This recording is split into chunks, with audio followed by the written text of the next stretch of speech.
예은교회 성도 여러분, 한 주간 또 평안하셨습니까?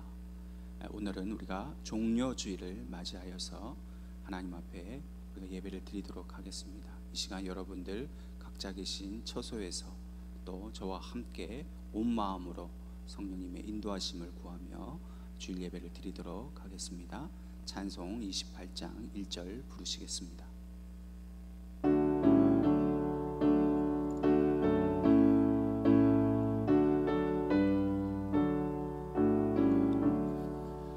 복의 근원 강림하사 찬송하게 하소서.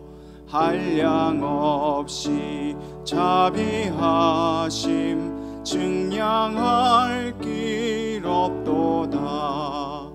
천사들의 찬송가를 내게 가르치소서. 구속하신 그 사랑을 항상 찬송합니다. 아멘.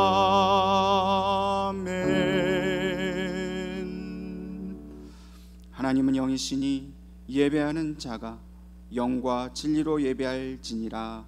아멘.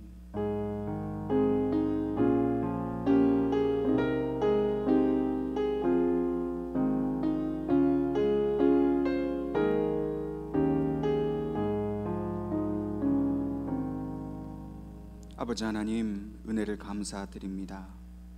지난 한 주간도 사랑하는 성도들을 그 각 처소에서 지켜주시고 보호하여 주셨으며, 또 이 어려움 중에서도 하나님께 향한 그 믿음과 또 그 소망을 잃어버리지 않고 지키게 하신 그 모든 은혜를 감사드립니다. 오늘 이렇게 종려주일을 맞이하여서 주님께서 우리의 죄를 용서하시려고 저 십자가 골고다 언덕으로 걸어가신 그날을 저희들이 기억하며 이 시간 주님 앞에 우리가 예배를 드리기를 원하오니, 이 시간 주의 성령께서 우리와 함께 하시고 우리의 심령을 붙들어 주시옵소서. 환난과 어려움 가운데 있는 이 백성과 또 우리 성도들을 위로하여 주시고 우리의 지은 모든 죄를 용서하여 주시며 우리가 더 깊이 주님의 삶을 따라갈 수 있는 결단의 시간이 될 수 있도록 도와주시옵소서.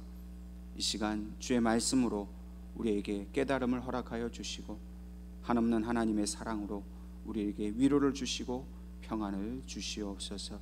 주의 성령님 이곳에 임재하시어 우리의 예배를 주관하시며 우리의 예배를 기쁘게 받아 주시옵소서.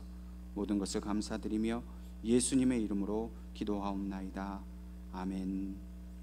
나는 전능하신 아버지 하나님, 천지의 창조주를 믿습니다.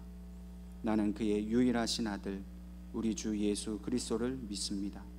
그는 성령으로 잉태되어 동정녀 마리아에게서 나시고 본디오 빌라도에게 고난을 받아 십자가에 못 박혀 죽으시고 장사된 지 사흘 만에 죽은 자 가운데서 다시 살아나셨으며 하늘에 오르시어 전능하신 아버지 하나님 우편에 앉아 계시다가 거기로부터 살아있는 자와 죽은 자를 심판하러 오십니다.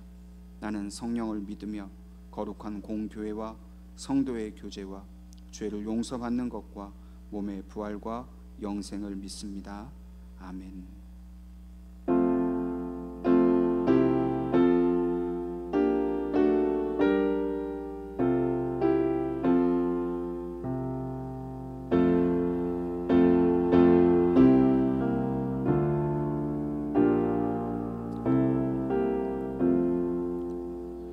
주 달려 죽은 십자가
답이 나타내셨네.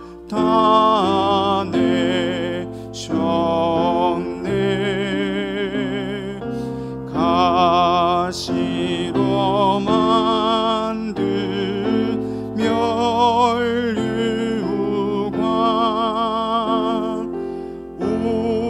우리를 위해 쓰셨네.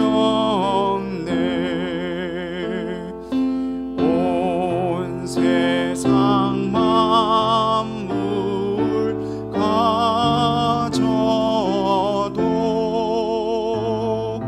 주인의 못 갚겠네.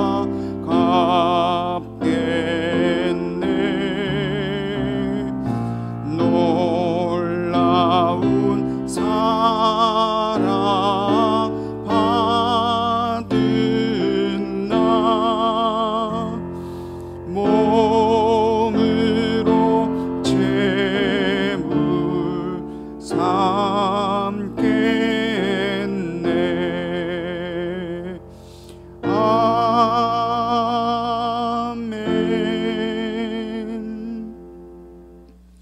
이 시간 하나님께서 우리에게 주시는 본문의 말씀은 마가복음 14장 66절에서 72절까지 말씀입니다.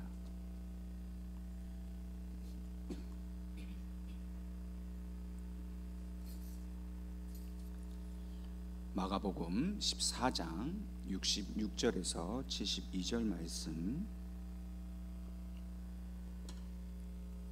우리 함께 한 목소리로 읽겠습니다. 베드로는 아랫뜰에 있더니 대제사장의 여종 하나가 와서 베드로가 불 쬐고 있는 것을 보고 주목하여 이르되 너도 나사렛 예수와 함께 있었도다 하거늘 베드로가 부인하여 이르되 나는 내가 말하는 것이 무엇인지 알지도 못하고 깨닫지도 못하겠노라 하며 앞들로 나갈새 여종이 그를 보고 곁에 서 있는 자들에게 다시 이르되 이 사람은 그 도당이라 하되 또 부인하더라. 조금 후에 곁에 서 있는 사람들이 다시 베드로에게 말하되 너도 갈릴리 사람이니 참으로 그 도당이니라.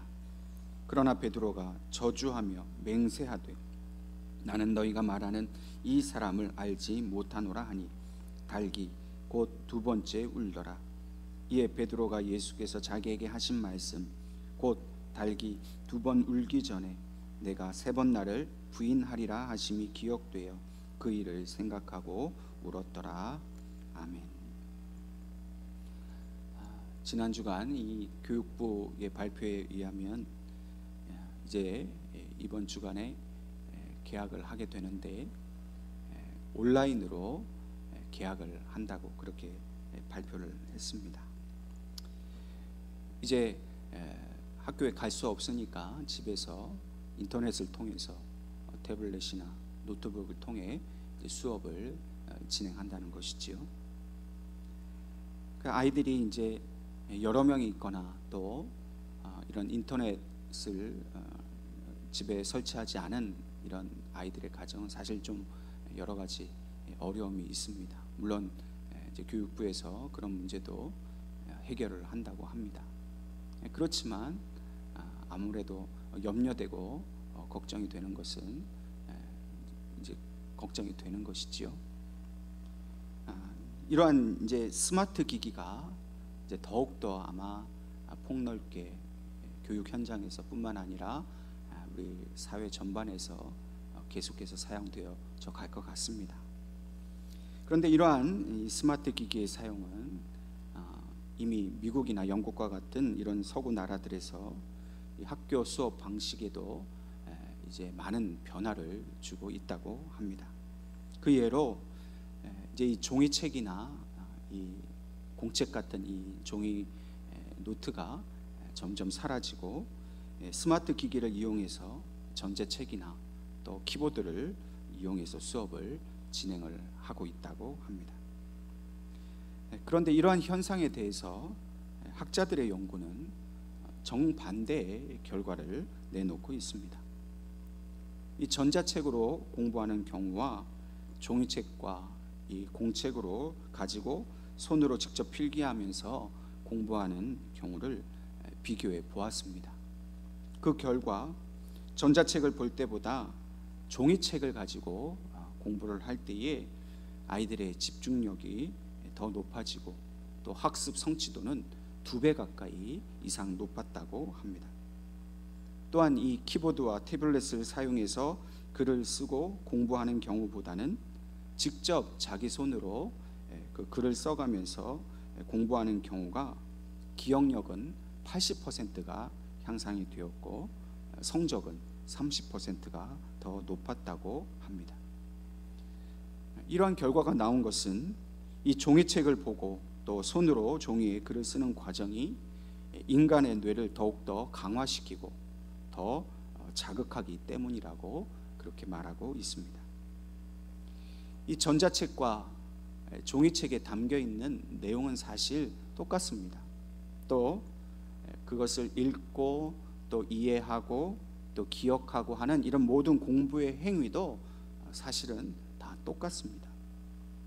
그러나 그 결과가 다른 것은 진짜 공부하는 것은 무거운 종이책이지만 그것을 들고 다니는 수고를 해야 하고 또 공책에 손으로 직접 쓰는 이 더 불편하고 수고하는 것을 통해 얻어지는 것입니다. 쉽게 할 수 있지만 사실 그 결과가 그렇게 좋지 않은 것이지요. 어쩌면 우리는 신앙생활도 좀 더 쉽게 또 편하게 하려고 하는지도 모르겠습니다. 그런데 우리가 생각해 볼 것이 있습니다. 신앙생활을 정말 편하게 할 수 있겠느냐 하는 것입니다. 그럼 신앙생활을 편하게 한다는 것이 정말 가능한 일이겠습니까? 하나님을 향한 믿음을 가지고 살아간다는 것, 또 그 믿음을 지키기 위해서 예수님이 살아가신 그 삶을 본받아 따라간다는 것은 애당초 편한 것과는 거리가 먼 이야기입니다. 본질적으로 말해서 이 믿음 생활, 신앙 생활은 불편한 것입니다. 많은 수고와 희생을 대가로 치루어야 하는 일입니다. 그래서 예수님을 믿는데 그 믿음을 통해서 내 육신이 편해지기를 바란다는 것은 진짜 신앙을 추구하지 않는다는 것을 의미합니다. 여러분, 진짜 예수님을 제대로 잘 믿고 진정한 이 그리스도인의 삶을 살아가려고 하는 사람은 혹독한 시련과 그런 훈련의 시간을 다 거쳐야 하는 것입니다. 그럼 말씀 읽는 것이 어디 쉬우신가요? 그 말씀 읽는 것도 참 힘든 훈련입니다. 그럼 기도는 또 쉽나요? 믿음을 가지고 실망하지 않고 끝까지 주님을 바라보면서 매일매일 또 그렇게 기도하는 시간은 참 우리에게 어려운 시간입니다.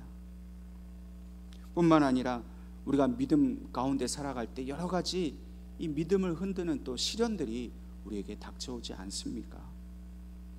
그런 것을 그 믿음으로 이겨내려고 애쓰고 힘쓰는 그 모든 그런 어려운 시간들이 우리에게 있는 것, 그것은 어쩌면 우리에게 당연한 일입니다.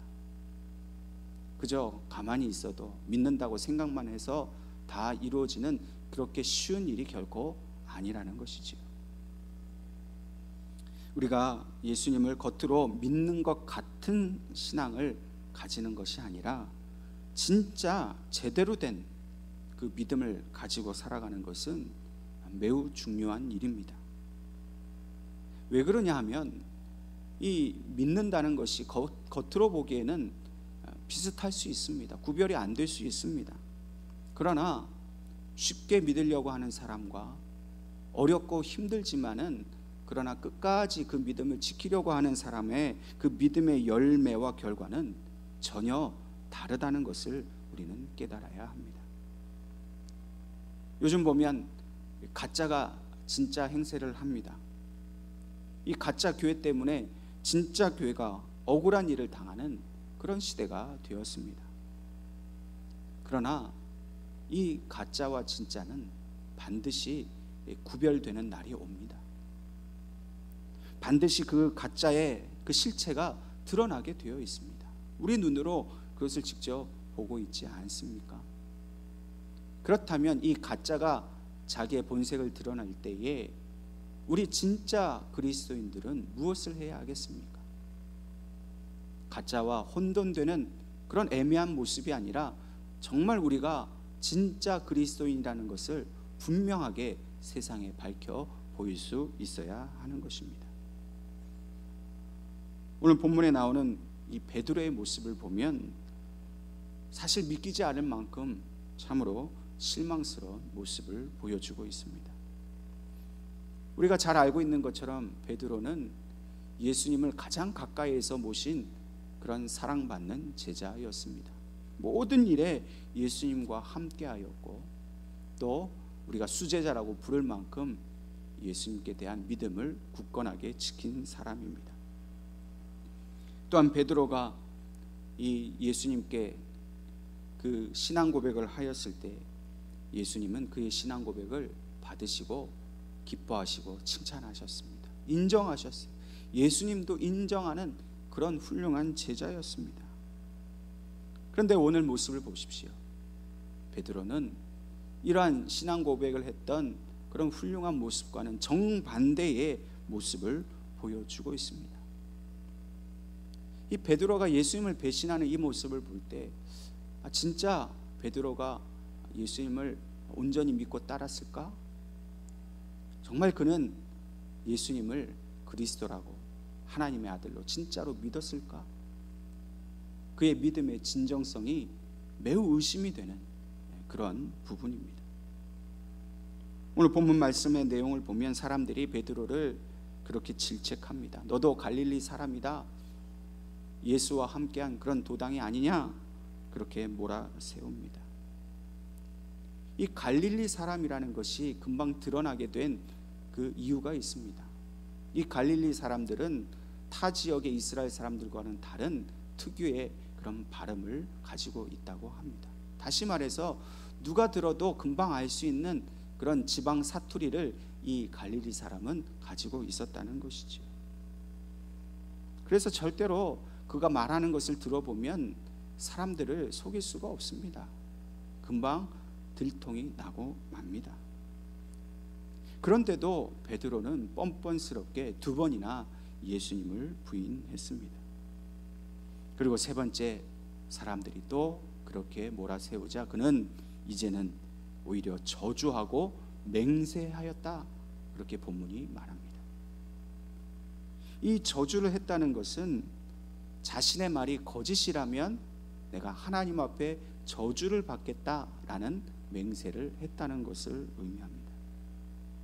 뿐만 아니라 이 저주는 예수님을 향해서도 저주를 했다라는 말입니다. 왜 이렇게 그는 자기 자신의 맹세를 저주하고 예수님을 저주했을까요? 지금 잡히신 예수님과 자기 자신은 전혀 관계가 없다는 것을 강력하게 그것을 증거하기 위해서 이런 무리수를 두는 것이죠. 사실 이러한 베드로의 모습은 참으로 너무나도 보기가 안타깝습니다. 예수님을 모른다고 부인하는 것만으로도 이미 예수님께 큰 배신감을 느끼게 그렇게 한 일인데도 이제는 예수님을 저주하고 자신에게 저주의 맹세까지 하는 이 베드로의 모습을 오늘 우리는 도저히 이해하고 받아들일 수가 없는 것이죠. 왜 베드로는 이렇게 했을까요? 이 순간 베드로는 진짜가 아니라 가짜였기 때문입니다. 이 저주와 맹세를 통해서 자신이 예수님을 가짜로 믿고 따라다녔다는 것을 증명하게 된 것입니다. 우리는 진짜인 줄 알았습니다. 베드로가 진짜 그렇게 예수님을 고백하고 자기의 목숨을 걸 만큼 예수님을 따라갈 줄로 알았습니다. 그런데 실상은 그는 가짜였던 것입니다. 사실 베드로는 예수님을 어떤 순수한 목적을 가지고 따라다닌 것이 아니었습니다. 자신의 고백처럼 온전히 우리를 구원하실 하나님의 아들로 믿은 것이 아니었습니다. 그에게는 다른 목적이 있었습니다. 예수님이 가지신 그 힘과 권세를 이용하려는 생각을 가지고 있었습니다. 베드로는 열심당원이었습니다. 오늘날로 말하면 독립군이었습니다. 당시 이 자기 조국 이스라엘이 로마 제국에게 식민지가 되어 있는 이 상황 속에서 베드로는 예수님의 힘을 이용해서 이스라엘의 독립을 이루려고 했던 것입니다. 3년 동안 예수님을 따라다녔습니다. 예수님이 병 고치는 능력을 가지셨고 귀신을 쫓아내셨습니다. 그래서 사람들의 마음을 사로잡는 능력이 있는 것을 보았습니다. 또 가는 곳곳마다 사람들로부터 열광적인 그런 인기를 얻는 모습을 보았습니다. 베드로는 그런 예수님을 믿고 따라간 것이지, 내 꿈을 이루어줄 그러한 왕으로서 바라본 것입니다. 근데 그게 잘못된 것이에요.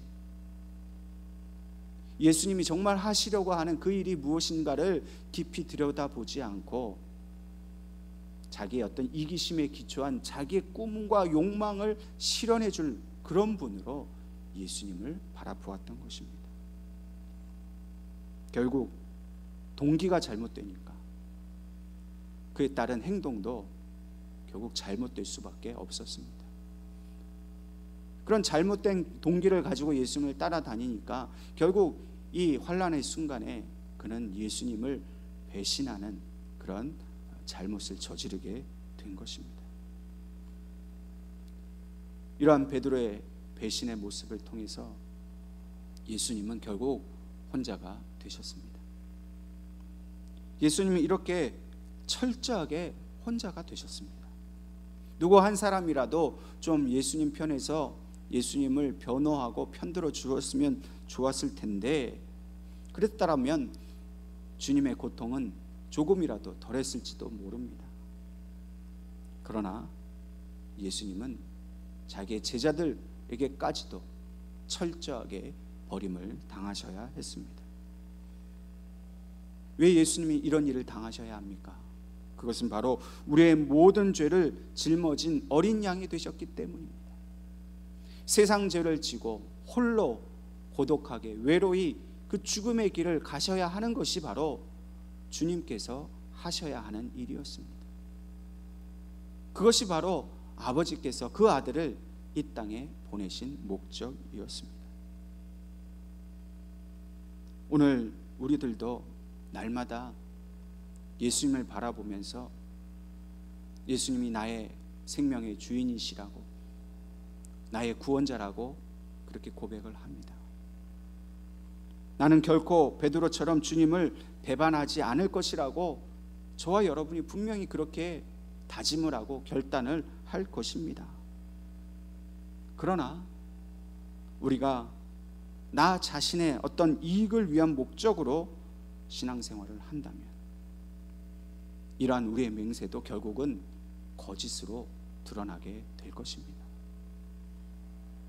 예수님은 우리의 욕망을 실현해 주시는 분이 아닙니다. 내 정욕을 채워주시는 분이 아닙니다. 예수님은 우리를 구원하시는 분입니다.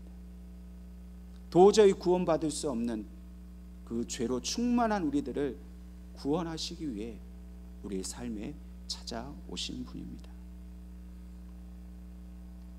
오늘 이 마가복음에 기록되어 있는 이 베드로의 배신의 기사는 누가복음 22장에도 똑같이 나옵니다. 그런데 이 누가복음을 보면 오늘 본문되는 마가복음에는 나오지 않는 아주 특이한 구절이 한 구절이 있습니다. 누가복음 22장 61절에 보면 베드로가 세 번째 예수님을 부인하고 닭이 울었습니다. 그때에 주께서 돌이켜 베드로를 보시니 라고 말씀하고 있습니다. 베드로가 예수님을 배신하고 있을 때 예수님이 그 모습을 지켜보고 계셨다는 겁니다. 말씀을 하지 않으셨지만 베드로를 바라보신 그 눈으로 모든 것을 말씀하셨어요. 아마도 주님은 이렇게 말씀하기를 원하셨던 것 같습니다. 베드로야, 너는 너 자신의 이기심 때문에 네가 좋아하는 그 신념을 지키고 살아가는 것이 아니라 오직 내가 너에게 주는 그 은혜로 말미암아 하나님의 백성으로 살아야 하는 것이다. 주님의 이 눈빛은 배신자를 향한 분노의 눈빛이 아닙니다. 주님의 눈빛은 긍휼과 자비의 눈빛이었습니다. 아직도 십자가를 지려고 하시는 그 주님의 뜻을 알지 못하는 그 제자를 향한 안타까운 마음이 담겨 있는 그런 눈빛으로 예수님은 베드로를 보신 겁니다. 우리는 주님의 은혜가 없이는 결코 진짜가 될 수 없습니다. 내가 아무리 노력하고 내가 아무리 기도하고 내가 열심히 한다고 해서 진짜가 되는 것이 아니라 나 같은 죄인 살려주신 주님의 은혜를 깨달아야만, 그래서 내 모든 욕심과 정욕을 버리고 오직 예수님처럼 살겠다라고 그렇게 결심하고 그렇게 삶 속에서 한순간 한순간을 예수님의 말씀으로 채워갈 때에 우리는 진짜 그리스도인이 될 수 있는 것입니다. 나의 이기심에 기초한 자기 신념으로 살아가면 결국 우리는 가짜가 될 수밖에 없습니다. 사실 신앙생활 하는 거 그리 어렵지 않습니다. 예배 열심히 드리고 봉사 열심히 하면 다 교회에서 사람들에게 인정받습니다. 베드로처럼 진짜인 척 하는 것은 너무나 쉽습니다. 그러나 정말 진정한 그리스도인이 되기 위해서는 그런 외적인 모습뿐만 아니라 우리의 영혼의 그 심령에 있는 그 깊은 중심이 진정으로 예수님의 삶을 따라가야 하는 것입니다. 날마다 그 십자가를 바라보면서 나 같은 죄인 살려주신 그 은혜를 경험하지 못하면 아무리 나 스스로 진짜인 것처럼 착각할 수는 있으나 결코 진짜가 될 수는 없습니다. 내 마음속에 스스로 교만함과 자기를 의롭게 여기는 마음을 가지고 다른 사람을 정죄하고 판단하는 그 마음으로는 결코 진짜가 될 수 없는 것입니다. 여러분, 오늘날 이 진짜가 진짜다워야 합니다. 교회가 진짜 그리스도인의 모습을 보이지 못하니까 가짜가 판을 치는 것이지. 빛이 빛으로서 그 빛을 발하지 않으면 결국 어둠 속에 묻히게 됩니다. 빛은 더욱 강력하게 그 진정성과 그 진실됨을 드러내야 하는 것이지.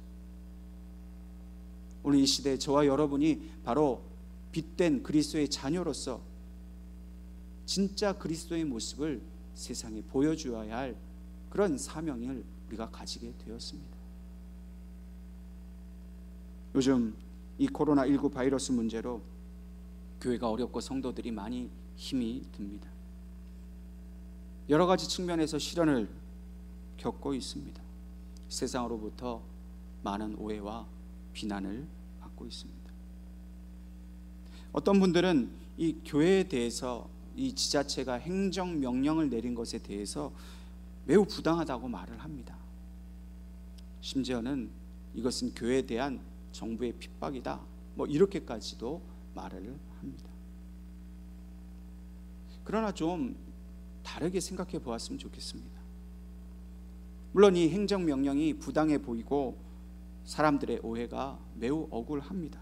그러나 지난 2000년 동안 이 교회의 역사를 살펴보면 이러한 오해와 비난과 심지어는 핍박은 교회에 늘 있었습니다. 그리고 교회는 이러한 핍박이 심해지면 심해질수록 더욱더 단단해지고 순결해지고 더욱더 강력하게 예수 그리스도를 증거하는 그런 능력을 보여주었습니다. 여러분, 예수님도 결코 환영받지 못했습니다. 유대인들의 오해와 비난을 받았습니다. 심지어는 그들의 손에 의해 죽임을 당하게 되셨습니다.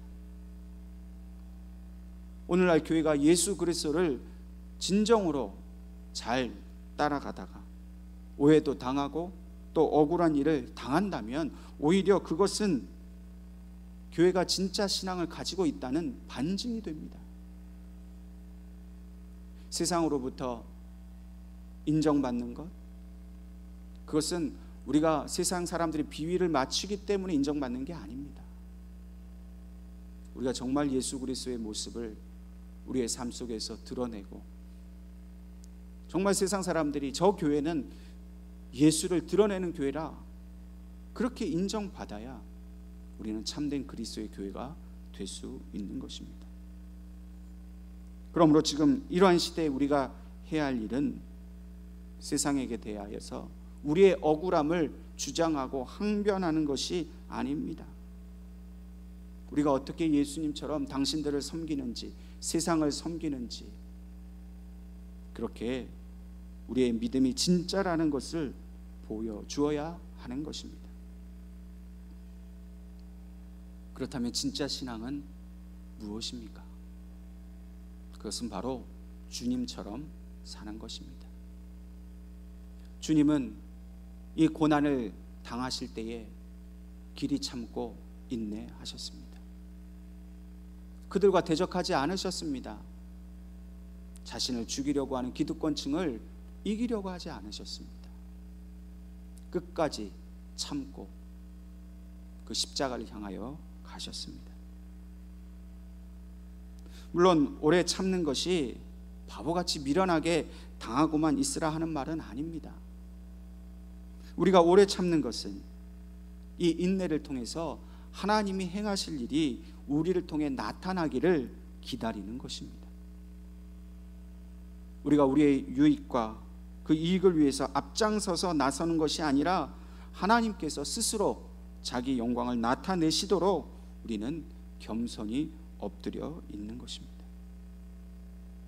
하나님의 나라는 반드시 이곳에 임합니다. 하나님께서 심판하시는 날 하나님께서 선과 악을 구분하시고 벌을 줄 자와 영생의 그 복을 내릴 자를 분명히 구별하실 때가 옵니다. 그날까지 우리가 하는 것은 우리의 모든 판단과 정죄를 내어버리고 주님처럼 묵묵히 그 십자가의 길을 가는 것입니다. 오늘 이 종려주일은 예수님께서 이제 고난을 받기 위해 예루살렘으로 입성하신 것을 기념하는 주일입니다. 예수님께서 그 어린 나귀를 타고 예루살렘에 들어갈 때 어떤 일이 있었습니까? 사람들이 종려나무 가지를 흔들고 예수님을 환영했습니다. 그들이 뭐라고 외쳤습니까? 주님의 이름으로 오시는 왕이여 라고 외쳤습니다. 우리를 구원할 다윗의 자손이여 외쳤습니다. 호산나라고 외쳤습니다. 그 뜻이 무엇입니까? 우리를 구원하소서. 그들은 예수님이 자신들을 구원할 왕인 줄로 생각하고 환영을 했습니다. 그러나 주님은 그들의 외침이 거짓인 것을 알고 있었습니다. 곧 그들이 돌을 들고서 예수님을 죽이라고 외칠 것을 분명히 알고 계셨습니다. 그러나 주님은 그러한 그들의 손에 죽임을 당하셔야만 우리를 구원하시는 그 하나님의 계획을 성취될 것을 아셨기 때문에 그들의 그 환호성에 흔들리지 아니하고 묵묵히 고난과 죽음을 준비하셨습니다. 그리고 결국 이 죽음의 고통까지도 견디신 그 주님의 인내를 통해서 하나님은 마침내 주님을 부활하게 하셨습니다. 가장 높은 하나님의 영광 가운데 예수님을 세워주신 것입니다. 오늘 주님은 우리의 인내를 통해서 이 백성을 구원하기를 원하십니다. 우리의 오래 참음을 통해서 아직도 구원받지 못한 우리의 가족들, 이웃들, 이 나라 백성을 하나님의 그 구원의 은혜로 인도하기를 원하십니다. 우리 그리스도인들이 진짜 믿음을 가져야 하는 이유는 우리를 통해서 이 세상을 구원하시려는 하나님의 뜻이 이루어지기 때문입니다. 그러므로 우리는 주님과 같이 인내하고 주님을 따라가야 합니다. 예수님의 고난이 나의 고난이 되어야 합니다. 심지어는 예수님의 죽음조차도 나의 죽음이 되어야 합니다. 그래야만 예수님의 부활도 나의 부활이 될 수 있는 것입니다. 오늘부터 부활주일까지 고난주간이 시작됩니다. 이 고난주간에는 예수님께서 이제 십자가에 달리시기 그 마지막으로 당하신 그 고난을 우리가 묵상하고 또 그 고난에 동참하는 시간입니다. 편하게 쉽게 주님을 따라가는 것이 아니라 우리도 주님이 겪으신 그 아픔을 그대로 누리면서 주님이 가신 그 길을 따라가는 것이죠. 이 고난주간에 저와 여러분이 베드로의 모습, 이 배신자의 모습이 혹시 나의 모습이 아닌가 우리는 깊이 되돌아볼 수 있어야 합니다. 그리고 회개해야 합니다. 내가 필요할 때만 예수님 찾았고 내가 좋은 것만 구했던 그 모습을 철저히 회개해야 합니다. 그리고 내게 비록 그 어떤 육신의 유익이 없다 할지라도, 내가 꿈꾸는 그러한 소망이 이루어지지 않는다 할지라도, 그리야 하지 아니하실지라도 나는 주님만을 끝까지 쫓아가겠노라고 결단하고 그렇게 행동하는 이 한 주간이 되어야 할 것입니다. 그리고 나를 통해서 나타내시고자 하는 하나님의 뜻이 온전히 이루어지기를 위해서 기도해야 합니다. 내 가정을 구원하기를 원하시고 나를 통해서 누군가의 생명을 살리기를 원하시는 그 아버지의 뜻에 우리는 순종해야 합니다. 진실함을 가지고 하나님 앞에 회개하십시다. 그리고 이제는 가짜 믿음이 아니라 진짜 믿음을 가지고 우리의 생명이 다하는 날까지 주님이 살아가신 그 길을 따라 살아갈 수 있게 해달라고 간절히 기도하시는 저와 여러분이 될 수 있기를 주님의 이름으로 축원합니다. 기도하겠습니다. 아버지 하나님, 은혜를 감사합니다. 나 같은 죄인 구원하시려고 우리 예수님 이 땅에 보내주셨고 내가 받아야 할 그 모든 고난과 죽음까지도 다 우리 예수님 지고 가게 하신 그 은혜를 감사드립니다. 주님, 이 시간 저희가 회개하오니 베드로처럼 그런 이기적인 마음 때문에 주님을 배신했던 그런 모습이 우리에게도 있지 않은가 돌아보게 하여 주시옵소서. 진짜 그리스도인이 되기보다는 그리스도인인 척하고 살았던 우리의 모습이 있지 않은가 되돌아보게 하여 주시옵소서. 오늘 이 예배를 통해서 이제는 진짜 그리스도인이 되기로 결단하기를 원합니다. 오직 우리의 심령이 예수의 영으로만 충만해져서 세상에서 우리가 비록 환영받지 못하고 세상에 유익을 얻지 못한다 할지라도 우리에게 영생을 주신 그 하나님의 은혜를 생각하면서 우리의 모든 좋은 것은 저 아버지의 집에 있음을 알고 주님과 동행하는 우리 모두가 되게 하여 주시옵소서. 예수님의 이름으로 기도하옵나이다. 아멘. 우리 함께 결단 찬양 부르시고 우리 합심 기도하겠습니다.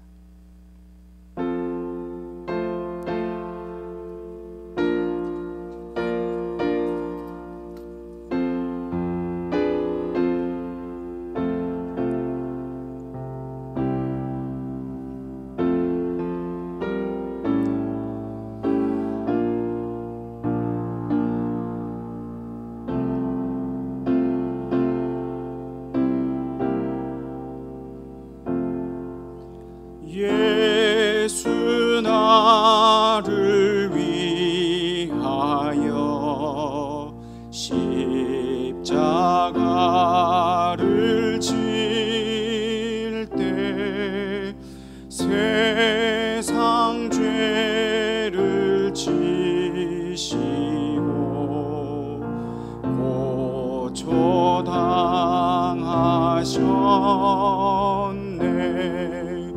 예수님 예수님 나의 죄 위하여 보배 피를 흘리니 죄인 받으소서. 십자가를 지심은 무슨 죄가 있나. 저 무지한 사람들 메시아 죽였네. 예수님 예수님 나의 죄 위하여 보배 피를 흘리니 죄인 받으소서.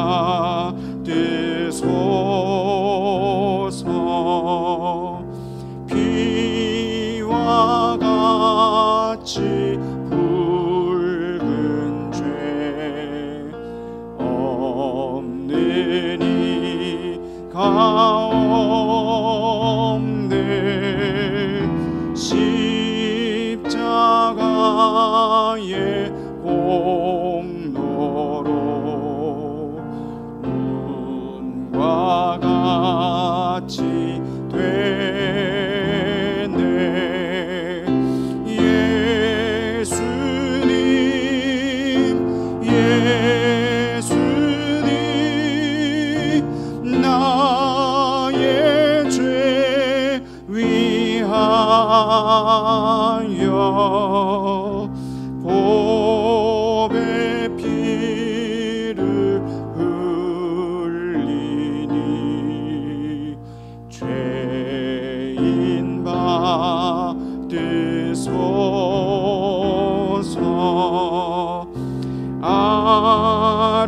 아름답다 예수여 나의 좋은 친구. 예수 공도 아니면 영원 형벌 받네. 예수님 예수님 나의 죄 위하여 보배 피를 흘리니 죄인 받으소서.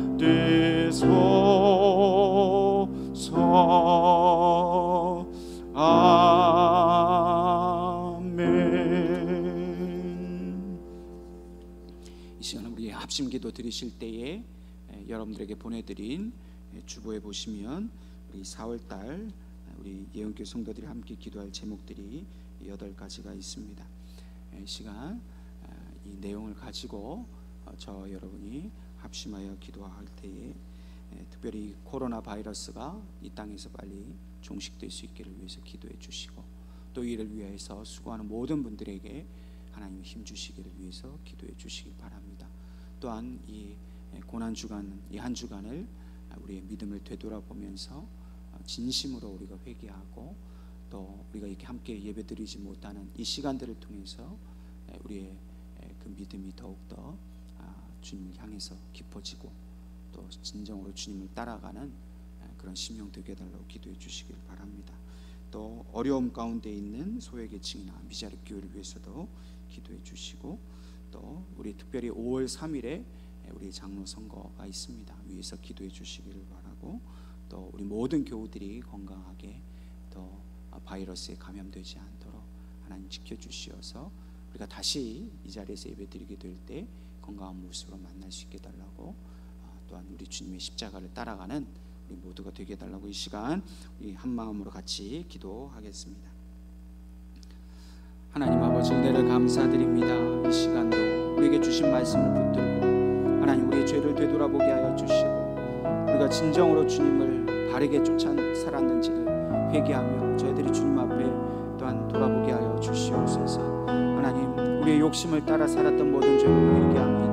나의 이기심만을 위해 신앙생활을 했던 그런 모든 모습을 주님 앞에 회개하오니 용서하여 주시옵소서. 하나님, 진정으로 진짜의 신앙이 필요한 이때에 하나님 우리가 그렇게 살지 못한 죄를 회개하오니 이제부터는 우리가 그 마음을 돌이키게 하여 주시고, 우리를 위하여 모든 고난 받으시며 묵묵히 십자가의 길, 사람들의 비난과 조롱과 채찍에도 주님이 그 구원의 길을 이루려고 그 길을 가신 것처럼 저희들도 아버지의 뜻을 이루는 그 길을 위해서 우리가 걸어가기를 원합니다. 하나님, 우리의 고난을 통해서, 우리의 하나님 죽음을 통해서 하나님 우리의 구원받지 못한 생명들을 살려주시옵소서. 우리의 가족을 구원하여 주시옵소서. 우리의 형제와 이웃들을 구원하여 주시옵소서. 하나님, 이 백성을 구원하여 주시옵소서. 코로나19 바이러스로 인하여 고통 가운데 환난 가운데 있는 이 백성이 하나님 단지 그 육체의 죽음을 두려워할 것이 아니라 그 영혼의 죽음을 두려워하면서 살아계신 하나님께로 되돌아올 수 있는 그런 영적 변화의 기계로 삼을 수 있도록 도와주시옵소서. 하나님, 우리와 우리 교회가 하나님 이 땅 위에 그리스도의 빛을 증거하는 그런 생명의 사명을 감당하는 저희가 되기를 원합니다. 하나님, 결코 이 어둠에 묻히지 않게 도와주시고 이 어둠을 빛으로 변화시키는 그런 우리 모든 성도들이 될 수 있도록 하나님 도와주시옵소서. 코로나19 바이러스가 하나님 이 땅에서 속히 종식되기를 원합니다. 전 세계가 하나님 위협을 겪고 어려움을 겪고 있는 가운데 있사오니 이 전 세계를 하나님 위로하여 주시고, 기도하는 자들의 기도를 들으시고 하나님의 구원과 그 긍휼의 은총을 하나님 온 땅 위에 나타내 보여주시옵소서. 하나님, 이 일을 위해 수고하는 공무원들, 의료진들, 방역 관계자들 하나님께서 기억하여 주시고 저들의 수고가 결코 헛되지 아니하고 하나님 저들이 많이 지쳐있고 하나님 지금 어려운 가운데 있습니다. 하나님 힘 주시옵소서. 위로하여 주시옵소서. 끝까지 이 일을 잘 완수할 수 있도록 하나님께서 성령을 보내시어 그들과 함께하여 주시옵소서. 하나님 아버지, 이때에 하나님 어려움 겪는 사람들이 너무나 많습니다. 하나님, 소외된 계층들, 경제적으로 또 마음으로 어려워하는 많은 분들을 주님 찾아가 주시고 위로하여 주시옵소서.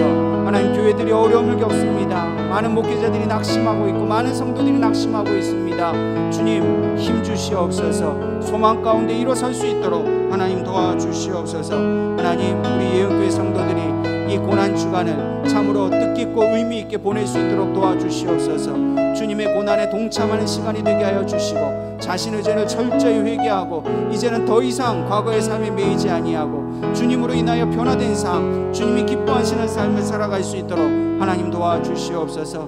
하나님, 저희 교회가 이제 5월 3일 하나님 귀한 일꾼들, 장로님들을 세우려고 합니다. 하나님, 이를 위하여 우리가 기도할 때에 하나님 결코 우리의 이기심이나 욕심으로 하나님 세워지지 않게 하여 주시고, 우리의 편견이나 하나님 우리의 그런 모든 판단을 다 버리게 하여 주시고 오직 아버지의 뜻을 구하며 아버지께서 기뻐하시는 귀한 주의 종들을 세울 수 있도록, 그리하여 모든 것이 하나님께 영광이 될 수 있도록 하나님 도와주시옵소서. 하나님, 흩어져 있는 우리 예언교회 성도들의 건강을 지켜보아 주시옵소서. 하나님, 이 바이러스에 감염되지 아니하도록 하나님 스스로 조심하게 하시고 또 청결하게 하시고 하나님 또 하나님께서 안전하게 지켜보아 주시옵소서. 온 가족들, 특별히 또 자녀들 하나님 믿음 잃지 않도록 부모와 함께 귀한 믿음을 세워갈 수 있는 그런 시간들 될 수 있도록 도와주시옵소서. 우리 연세 많으신 어르신들 하나님 건강 지켜주시옵소서. 아프고 불편한 곳이 많습니다. 우리 주님께서 만져주시고 하나님 강건함을 주시옵소서. 우리 어르신들의 하나님 나라와 민족을 위해서 기도할 때, 교회와 우리 성도들을 위하여 기도할 때 하나님의 구원의 역사가 우리 어른들의 기도를 통하여 이 땅에 온전히 나타날 수 있도록 하나님 도와주시옵소서. 하나님 아버지, 오늘도 우리와 함께 하심을 믿고 감사드립니다. 우리를 결코 버리지 아니하시고 우리가 영원토록 동행하실 것을 믿고 감사드립니다. 우리가 날마다 주님을 쫓아서 주님이 원하시는 그 귀하고 복된 삶, 진짜 그리스도인의 삶을 살아갈 수 있도록 하나님 도와주시옵소서.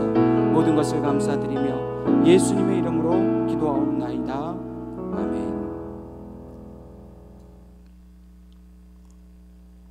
이 시간 우리 준비하신 예물 하나님 앞에 드리겠습니다.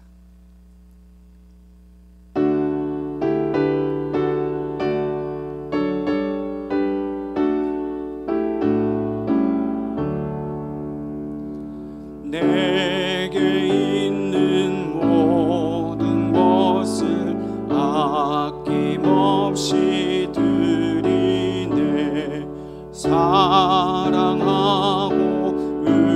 의지하며 주만 따라 살리라. 주께 드리네. 주께 드리네. 사랑하는 구주 앞에 모두 드리네. 아멘. 아버지 하나님, 은혜를 감사합니다. 사랑하는 성도들의 직장과 생업을 한 주간도 지켜 보호하여 주시어서 하나님 앞에 그 받은 은혜로 말미암아 물질을 구별하여 예물을 드리게 하시니 감사드립니다. 하나님, 어려운 경제 상황 속에서도 하나님의 은혜를 잊지 않고 마땅히 하나님께 드려야 할 것을 드리는 성도들을 하나님 축복하여 주시옵소서. 하나님, 경제적으로 어려움을 겪는 가정들이 많이 있습니다. 우리 하나님 찾아가 주시어서 위로하여 주시고 그리스도의 그 풍성한 모든 것으로 그 가정에 채워주시옵소서. 필요한 물질도 채워주시고 항상 하나님이 함께 하신다는 그 은혜의 위로를 얻을 수 있도록 도와주시옵소서. 하나님 앞에 이 드린 예물로 이 땅을 그리스도의 빛으로 변화시키는 일에 쓰임받을 수 있도록 이 예물을 사용하여 주시옵소서. 복음을 전하며 영혼을 살리는 일에 이 예물이 온전히 쓰임받을 수 있도록 우리 하나님 인도해 주시옵소서. 우리에게 베푸신 모든 은혜를 감사드리며 예수님의 이름으로 기도하옵나이다. 아멘. 이제 옆에 계신 우리 가족들과 함께 인사하겠습니다. 샬롬. 주님은 다시 오십니다. 준비하며 삽시다. 예, 오늘은 우리가 종료주일로 이제 지키게 되었습니다. 이제 다음 주에 우리가 부활주일로 지키게 되는데요. 다음 주에도 또 우리가 영상 예배로 드리게 될지 또 우리가 함께 모여 예배 드리게 될지 우리가 아직은 잘 알 수 없습니다. 정해지는 대로 또 여러분들에게 개별적으로 공고를 해드리도록 그렇게 하겠습니다. 계속해서 이제 주일 우리 주중 모임도 주일 예배가 재개될 때까지는 중단하도록 하겠습니다. 저희가 이제 네이버 밴드를 개설하고 제가 이제 매일 말씀을 이렇게 올리고 있는데요. 한 60여 분이 가입을 해주셨는데 아직도 많은 분들이 참여하지 못하고 계신 것 같습니다. 오늘 이 광고를 보시면 여러분들에게 보내드린 안내에 밴드에 가입할 수 있는 그 안내를 다 해드렸습니다. 꼭 가입을 해주시고 한 가지 부탁드리는 것은 너무 우리가 오랫동안 서로에 대한 안부를 알지 못하고 또 이렇게 소식을 알지 못해서 이번 주간에 여러분들에게 숙제 한 가지씩 드리겠습니다. 밴드에다가 여러분들의 지금 사진을 찍으셔서 가족들 인증샷을 찍으셔서 올려주시면 좋겠어요. 그리고 거기에 간단하게 인사 말씀도 같이 올려주시면 좋겠습니다. 물론 또 사진 찍는 게 싫으신 분은 그저 글로만 대신해서 이렇게 올려주시면 좋겠어요. 그래서 이 한 주간에는 밴드에 여러분들의 소식을 올려주시면 또 다른 식구들이 또 거기에 댓글도 달고 그래서 이번 한 주간은 좀 밴드가 좀 북적북적할 수 있도록 그렇게 해주시기를 부탁을 드리겠습니다. 또 계속해서 주일 헌금 여러분들 온라인으로 잘 보내주고 계십니다. 또 다음 주 우리 부활주일이기 때문에 또 부활주일 헌금 여러분들 또 따로 구별하셔서 또 보내주시고, 또 계좌 이체하실 때는 이름과 또 항목 꼭 거기 메모란에 기재하셔서 우리 회개하시는 분이 수월하게 회개하실 수 있도록 여러분들 그렇게 협조해 주시기를 부탁드리겠습니다. 또 우리 참 슬픈 소식이 있는데요. 우리 소천 광고 있습니다. 우리 박정자 권사님 남편 되시는 이윤왕 장로님께서 지난 목요일에 소천하셨습니다.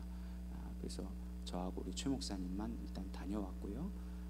여러분들은 다음에 우리 예배가 재개될 때 우리 권사님 보시면 위로해 주시기를 꼭 부탁드리겠습니다. 이 한 주간도 여러분들 평안하게 잘 지내시고, 무엇보다도 고난 주간에 또 말씀으로 기도로 경건에 힘써 주시길 부탁드리고, 또 부탁드리고 싶은 것은 우리 교육부 아이들이 참 사실은 걱정스럽고 또 많이 보고 싶습니다. 각 가정에서 이 자녀들과 함께 예배드리고 또 말씀 보는 그런 시간들 꼭 가져주시기를 부탁드리고, 또 이제 부모 없이 혼자 나오는 우리 또 자녀들 우리 또 꼭 연락하셔서 어떻게 지내는지, 우리 교육자들이 지금 하고 있습니다만 또 우리 학부모 되시는 분들도 같이 또 관심을 가져주시기를 꼭 부탁을 드리겠습니다. 이제 한 주간도 평안하십시오. 이제 축도하고 예배를 마치겠습니다. 주 예수 그리스도의 은혜와 하나님 아버지의 크신 사랑과 성령님의 교통하심이 이제 거짓된 신앙을 버리고 그리스도의 십자가를 날마다 바라보며 그 십자가의 삶을 증거하며 사는 진짜 그리스도인의 삶을 살기로 결단하는 우리 사랑하는 모든 성도들 머리 위에, 저들의 자녀와 또 이 어려움 중에 있는 이 땅 대한민국 위에 이제로부터 영원토록 함께 하시기를 간절히 축원하옵나이다. 아멘.